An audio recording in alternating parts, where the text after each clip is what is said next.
Welcome to the HR Happy Hour Work Break with Steve, and today George LaRock. George, how you been, man? Hey, I'm Good to good. see I'm good. you. Good to see you. Thanks for having me. I watch you guys do these, and I always think it looks like so much fun. So I am excited to be here. Yeah, it is actually pretty fun. We goof around a lot. We kind of do some businessy stuff, some work stuff, but a lot of times we just have fun with it. So you're having fun. You're out and about. Like, what's going on? I like so many people right now. I'm in you're live. I am juggling, childcare, two work household, on the fly, and happy to be doing it. It's like every day, but yeah. Yeah, I was about to say, I'm just trying to look behind over your shoulder, like there's like any screaming kids in the back seat No, there. no, no, no. I wouldn't do that to you. I when we hang up, I will go pick up. I'll get out of the car and go do the pickup. All right, good job. Well, good that you're with us. So we were chatting before we hit the live button, and we were both sort of semi-lamenting how busy we've been, even during 18 or 14 months of pandemic. Like some things are, I feel like I've never been busier. You're kind of saying the same thing. Like, what's been going on, for you lately? Yeah, it's been really surreal, right? Like it's on one hand, there's all this terrible stuff happening in the world with the pandemic, and right now, I know, I mean, I'm vaxxed and we're optimistic and all that, but while this has all been happening, I was always waiting for the other shoe to drop Sure. with business and work. And while there's certainly an impact, things changed. It just, the other shoe never really dropped. So it's been really, I'm very fortunate, very grateful to be so busy. But it's been like that. Yeah. Yeah. Yeah, no doubt, George, and I feel the same way. And so it's hard to complain when so many people have had such a tough time in the last year plus. But I think the thing that's getting to me now, again, like I've come all the way around maybe 3 times on this, is really looking forward to getting out of this home office. Like I've moved my home office a couple times, but like, the relentlessness of being in that same office day after day after day after day is like I'm ready to get out, and we will be getting out soon. There's really good news, really optimistic news around vaccines, around capacity restrictions being removed. Yep. Vegas is reopening, and a lot of the trade shows that we go to are out in Vegas. So we'll be getting out there soon, and I'm excited about that. But George, I'm more excited about something else. You may not be familiar, but I'm going to have to shout them out. I put on my Wolfsburg jersey for today's show.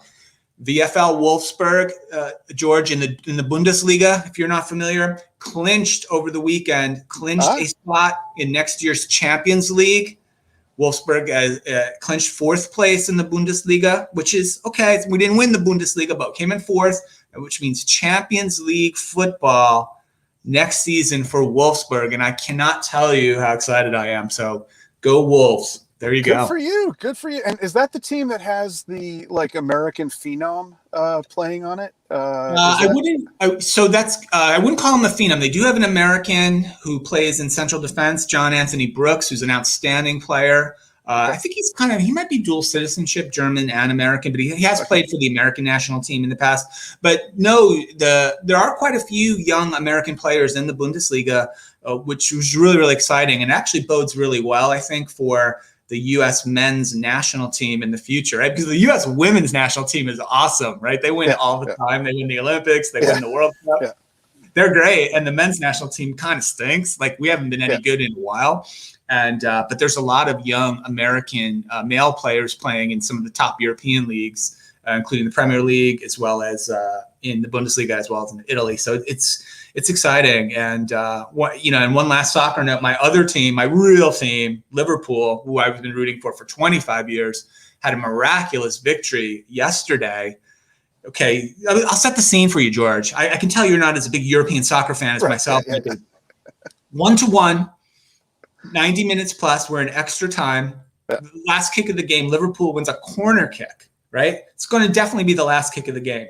So what sometimes happens is the goalie will just vacate his net, run down to the other end just to give one more attacking player to try to score the goal, because the game's going to be over after this kick. There's no more time, right? Yeah. The Liverpool goalie runs into the box. Liverpool kicks the corner kick in. The Liverpool goalie heads it into the goal. Liverpool wins 2-1. Last kick of the game.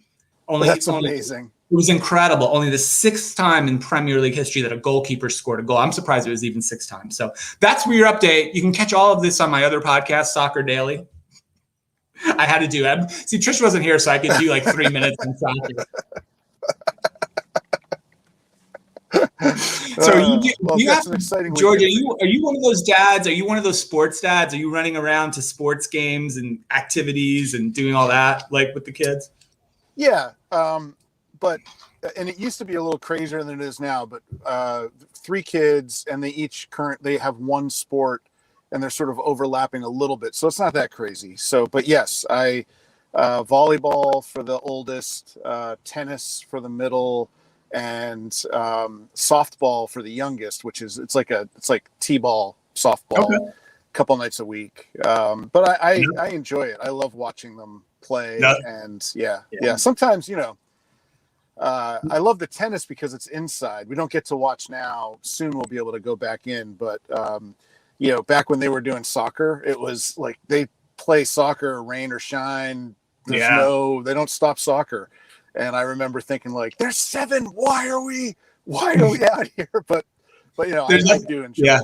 Little kid soccer is always funny because you always have these like packs of kids, like a school of fish, 20 kids chasing around the ball, no matter where it goes. It's so difficult to get them to sort of spread out a little bit and try to pass it to each other, right? Like that's always the thing. Yeah, all right. I love the soccer talk, George, but I do have one item I thought was interesting, and I'm bringing this up because I do think it's going to be something we'll see more and more in the next few months. Maybe even it's happening already.